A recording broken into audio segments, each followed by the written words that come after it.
powerful threat has resurfaced.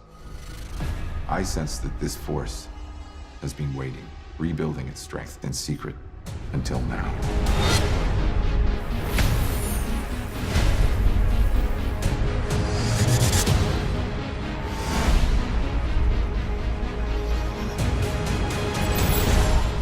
Are you guys the new recruits?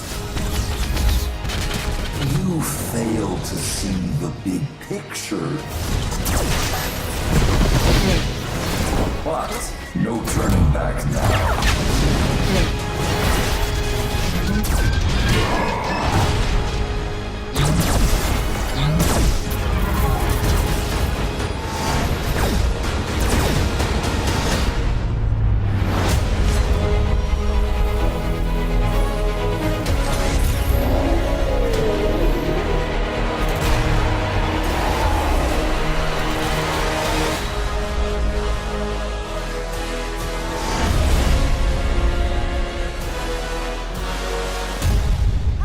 Doctor Strange sent us. We're your backup. That wizard glow circled right into the middle of our date. Scott, popcorn on the couch and reruns of Golden Girls is not a date. Stop calling it a date. Heads up, everybody. More incoming! Make good choices! The world is evolving.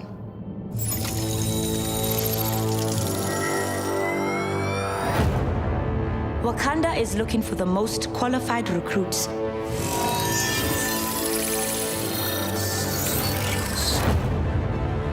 To test my latest prototype design. The time is now. We need you.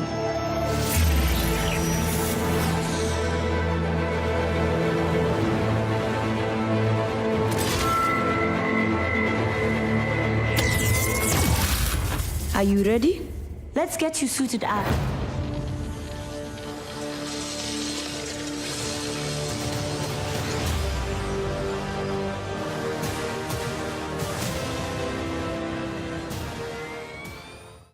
Welcome back, everyone. It's Charlie. We have a brand new Avengers trailer to break down. I'll explain what's going on with this bonus story. Kevin Feige explained how they're sort of spinning out larger MCU storytelling. So it's meant to fit with their larger theme of doing stuff on Disney Plus, all those extra series that tie in with the traditional MCU movies. So it's getting way bigger and way more expansive in Marvel Phase 4 than you've ever seen before. I also know there's a lot of questions about the timeline of this because it's supposed to take place after the events of Avengers Endgame, but you see someone that looks a lot like Iron Man in this, and he's supposed to be dead as of the end of Avengers Endgame. I'm still doing the giveaway for that giant Avengers Infinity Saga box set that's coming out later this year. All you have to do to enter is be a subscriber and leave your best Ultron theory on the video. I'm so surprised that they were able to get James Spader to come back to do this. So if you couldn't tell, most of the MCU actors are coming back to play their characters during this bonus story. They're not releasing it online. You have to go to one of these locations to actually experience this. So it's one of those situations where it really is a true bonus story where you don't actually have to see this in order to understand what's happening during the next big Avengers movie. This is the official synopsis in Kevin Feige's quotes about the series. He says, set after the events of Avengers Endgame, Shuri has recruited your team to test a powerful new prototype design combining Wakandan and Stark technologies. I know we all theorized that they would do that eventually in the movies at some point. When an enemy from the past seeks to steal the technology, you'll fight alongside some of your favorite Avengers like Doctor Strange, Wasp, Ant-Man, and more to stop the attack before they unleash an impressive new age upon the world. As if he were going to unleash an age of Ultron. See what they did there? Some of the Avengers are wearing their old costumes. Mostly this is about the new Iron Man vibranium suits, but if you notice, Spider-Man is also wearing a brand new suit during this too. I'm still partial to the brand new one that he built during Spider-Man Far From Home, the Steve Ditko inspired red and black suit with the white emblem.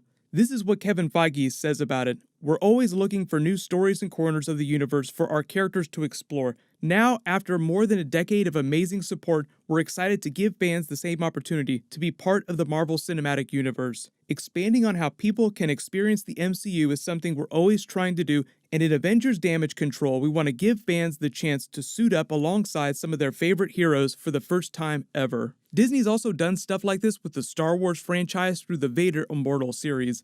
But as you can tell, the story is basically meant to be in the vein of an Avengers What If episode, as it what if Ultron invaded Wakanda, as many Marvel villains have done in the past, which I'll talk about in a second. But if you weren't sure, Ultron will be back for the Avengers What If episodes. They won't air till 2021 after Doctor Strange 2, but they're doing one What If episode for every MCU movie, including the Spider-Man movies, which makes 23 episodes in Season 1. James Spader will come back as Ultron again for the Avengers Age of Ultron What If episode. Or if there's some crazy scheduling conflict, they could just pull a Red Skull Avengers Infinity War and Endgame situation where they get a James Spader Ultron sound-alike to play the character because the What If series is going to be animated, so it's way easier for them to swap in voice actors. That particular story is probably going to be in the same vein as this. What if Ultron was successful in defeating the Avengers? The actual trailer footage starts with you looking out over Kamar Taj from inside the New York Sanctum through the windows.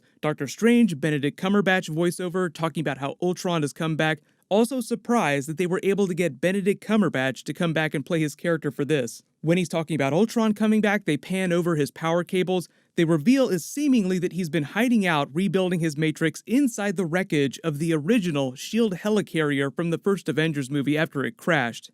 And obviously because it's Shuri testing out new vibranium technology, that's why it looks like Iron Man and Pepper Potts here have gone full Iron Panther with the Wakandan runes lighting up all over their new vibranium armor. It just seems like during this story, Ultron brings his helicarrier to Wakanda to try and take it over and steal all the new vibranium technology. Like I said, pretty regular thing for giant Marvel villains to try and invade Wakanda. Namor invaded Wakanda successfully. Doctor Doom invaded Wakanda to steal their vibranium to upgrade his Doombots successfully. Everybody wants that sweet vibranium honey. I'm sure it will again be a thing during Black Panther 2. In fact, now that they have the Fox X-Men characters, they can actually do one of the bigger early Ultron stories. So Ultron 5 is the version that we saw during Avengers Age of Ultron, or at least he's the closest to being like Ultron 5 of the comics. After he was defeated by the Avengers that time, he upgraded himself with adamantium armor, which now we can do because we have the Fox X-Men characters. You couldn't really do adamantium in the MCU until now. One of the other bigger Ultron sequel stories is a very space-based story. I know the MCU is going very cosmic during Marvel Phase 4 and Marvel Phase 5, but during Annihilation Conquest, the Avengers had defeated Ultron and shot his consciousness into space, just like they shot the Hulk into space during Planet Hulk. As you would expect, it obviously goes completely off the rails. Terrible idea, shooting your problems into space. Planet Hulk came back to bite them in the ass with World War Hulk.